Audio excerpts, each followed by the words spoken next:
Wiki iliyoisha tulitembelea wilaya ya Mbogwe ambapo tunatekeleza programu ya uragbishi kwa kushirikiana na mtandao wa ragbishi kwa wilaya ya Mbogwe ambao unaitwa Mbodanet, na tulipata fursa ya kutembelea halmashauri ya wilaya ya Mbogwe ambapo tulikutana na viongozi kadhaa. Moja hapo ya mtu tulikutana naye ni afisa utumishi ambaye kwa wakati huo alikuwa na kaimu mkurugenzi alikuwa kwenye shughuli na nyingine ambazo ni agenti.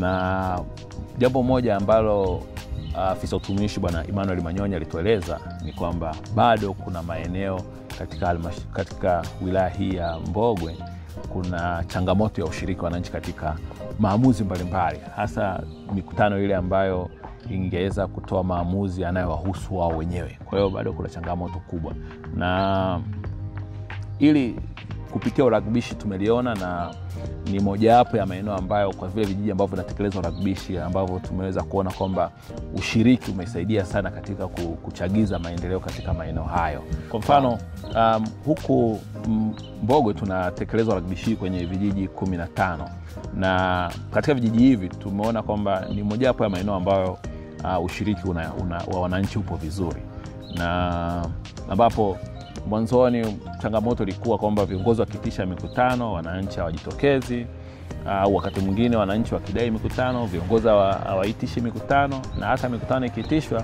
haina ule ubora ambao wananchi walitaka.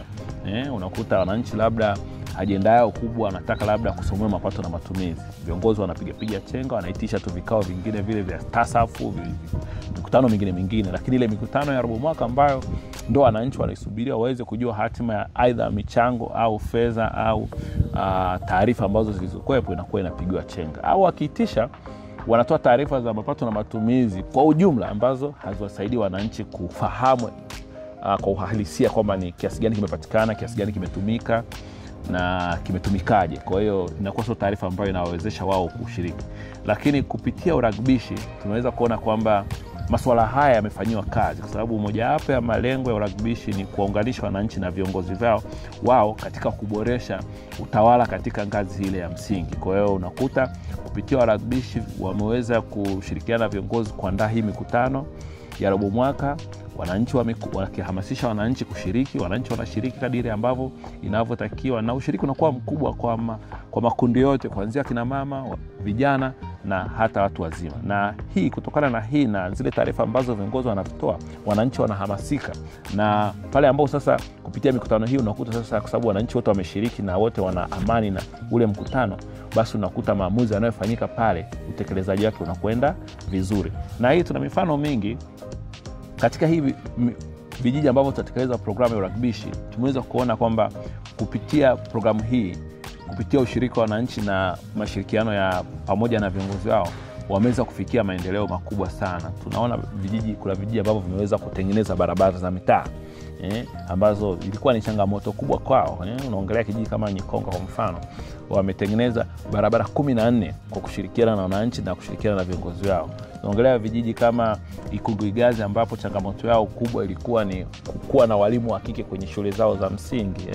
Wamefuatilia kushirikiana na viongozi wao na waragbishi, wamefuatilia mpaka wamepata walimu wa kike na kadhalika. Na hii yote ni nguvu ya ushiriki wa wananchi, na pia kuna viongozi ambao wanashirikiana na wananchi katika kuhakikisha kwamba yale wanatekeleza ni maamuzi kutoka kwa wananchi na ni vipaumbele halisi vya wananchi, na wananchi wanapoona kwamba vipaumbele vyao vinaguswa, basi na wao wanakuwa rahisi kushiriki. Au kitu ambacho tunajifunza hasa kwa utekelezaji kwa hii miaka miwili ambao ukiacha miaka ya nyuma ambao maendeleo yalikuwa yanakwenda kwa kasi sana kupitia programu hii, kwa kipindi kidogo mambo yamekwenda slow, na sababu kubwa ni hizi chaguzi.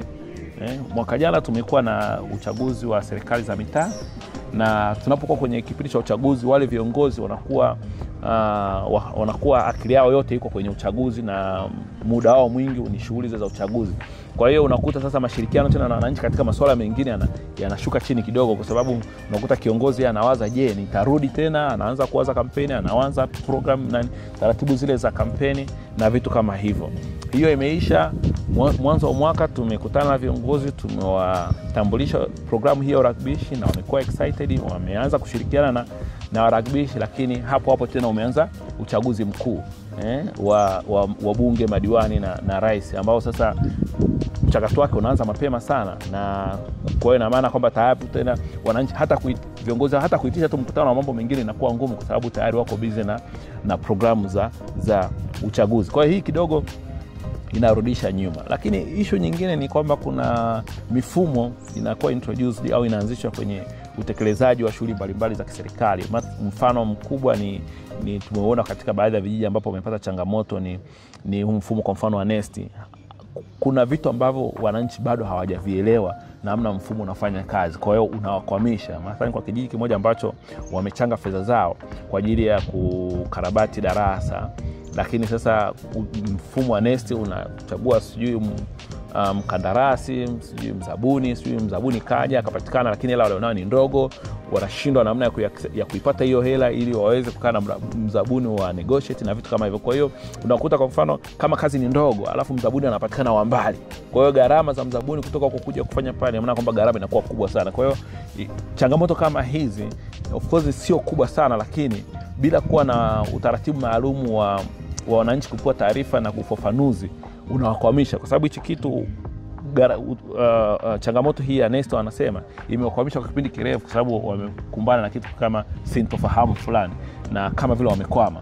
Lakini ni kwa sababu viongozi nao wako busy na uchaguzi, maana yake hata masuala ya ufafanuzi yamekuwa magumu kidogo. Lakini ingekuwa ni kipindi ambacho hakuna uchaguzi, ina maana kwamba ingekuwa rahisi tu wananchi kufuata ile utaratibu wa kwenda kuanzia kwa mtendaji wa mtaa kwenda kwa mtendaji kata, na ufafanuzi ufanikiwa waenda hadi kwenye ngazi ya halmashauri.